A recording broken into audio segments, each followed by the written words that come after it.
And good morning mga boss. Nandito na tayo. Sisimulan na natin yung gagawin nating grills. Ayan mga boss. Eto. Lalagyan ng grills. Eto. Tapos yun sa kusina niya na yan. Paikot. Lalagyan lahat yan. Maglalagay tayo ng pinto. Sliding ang ilalagay natin na pinto. Tubular lahat ang gamit natin. Tapos dito, eto rin. Ayan, meron din yan. Yung malaki na yan. Tsaka to. Yung dito, stainless yung lalagay natin. Para sa mga darating na mga customer niya. Please, hindi na kailangan pinturahan. Yung dito lang sa mga side na to yung tubular. Gagawin natin yan. Sila Tito Alan, nandito na sila sa may hagdan. Ito na lang yung ginagawa nila. Yan na lang yung gagawin nila. Tapos lilipat sila dun sa kabila. May nagpapatiles pa kasi dun. Sabi ko siya na lang yung gumawa. Ako na munang bahala rito. Ayan, trabaho na muna tayo. Ayan mga boss, ito yung pinauna niya. Kaya lang umuulan. Tapos papunta rito yung hangin, kaya babasa. Hindi tayo makapag-welding tuloy ngayon. Wala rin pagpupwestuhan kung ipapabricate siya sa baba. Papabricate tapos isasalpak na lang sana. Kaya lang walang mapagpwestuhan. And kaya mag-aantabay muna tayo ng ulan na tumila, yung hindi pupunta sa atin yung tubig, para magawa na natin ulit yung dito. Unahin yung pinto kasi pumapasok daw yung mga aso, kaya gusto niya mauna yung pinto rito.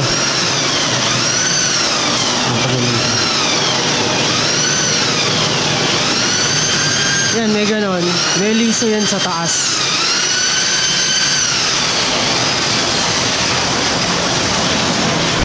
Ayan mga boss, tumigil na yung ulan. Kaya makakapagsimula na ulit tayo rito. Nakapaglagay na tayo ng pinaka-frame nya.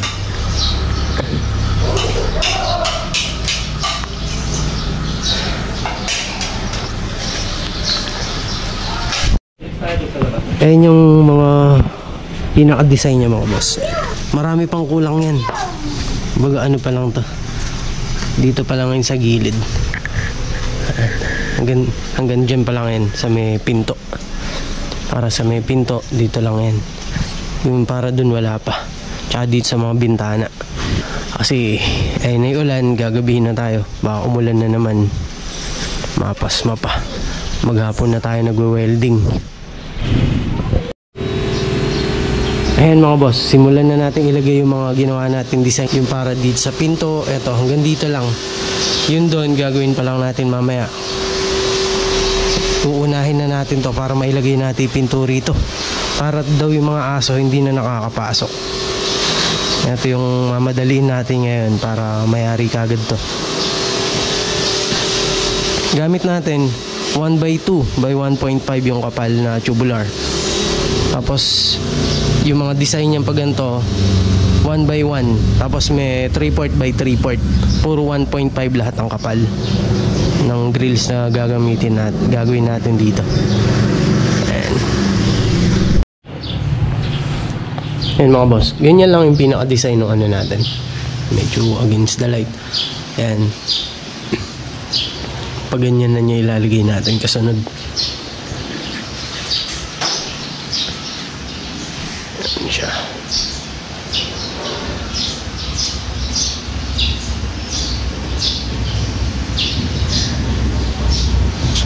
Ihuli na natin yon kasi importante mapaglagay tayo ng pinto kaagad lang.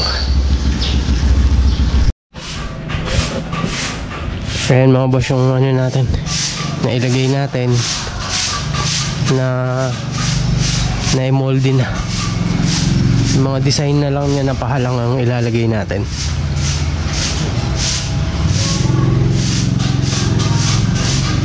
Ganyan lang yung design niya. Simple lang yung design na gusto niya.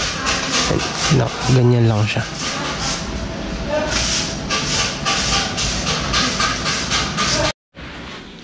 Ayan mga boss, Ganyan yung pinaka-design din niya. Kamukha siya ng pintong gagawin natin, ganito rin yung design.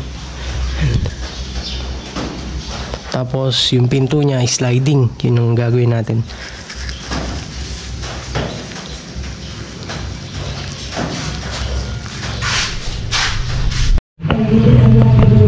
Ayan mga boss, yung nabuo natin. Kumbaga isinisingit-singit lang natin pag video natin kasi hindi naman natin kontrata yan.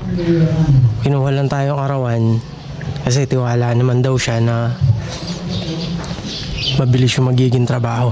Ayan, ako lang mag-isa gumagawa. Tapos minsan, ginagrind din ni Edwin yung mga pinag-weldingan. Ayan, ayan yun siya. Tapos sliding. Ayan, sliding yung pinaka-pinto niya na yan. Ganun siya.